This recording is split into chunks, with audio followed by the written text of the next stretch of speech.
So the second type of reaction we're going to look at is the synthesis reaction right here. So we've already looked at combustion. We're going to look at synthesis next. Okay, involving the combining of smaller atoms and molecules into larger, more complex molecules. So in a synthesis reaction, that word means that you're building things, you're putting things together to create one thing.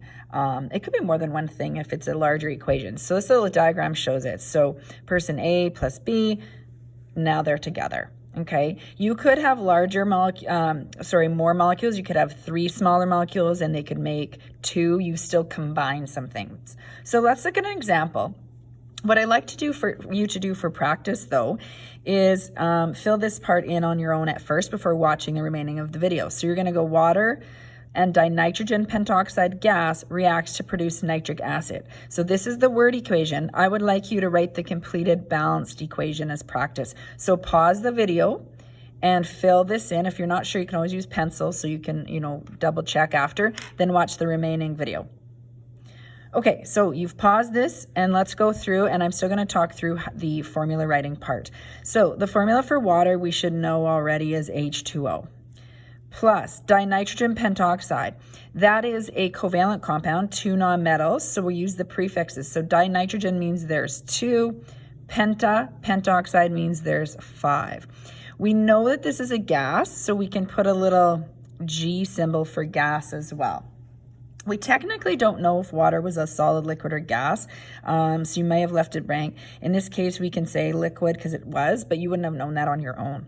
Okay, it reacts, so these two react to produce, so we put our arrow symbol, nitric acid. So you want to remember your rules. Sometimes we memorize some of the common acids, but nitric, the acid rules, I know it's hard to see, I'll maybe move that up a little bit, are on your periodic table as well. So ic acid, it's not hydroic, it's just ic acid, came from the salt that ended in ATE.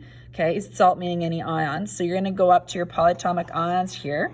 Okay, so if it's nitric, you're going to look for nitrate. So the nitrate ion is right here, NO3 negative. So if you were to combine H plus and NO3 negative, you have a +1 and a -1, so they're just going to go together. So you're going to just have HNO3.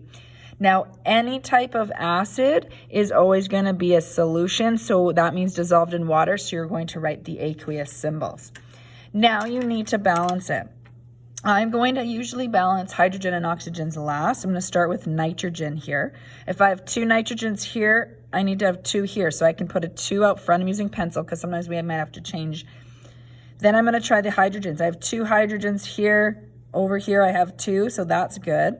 The oxygens, I have 1 plus 5. So I actually have 6 oxygens on this side. And here I have 2 times 3. I have 6 oxygens. So it is already balanced now.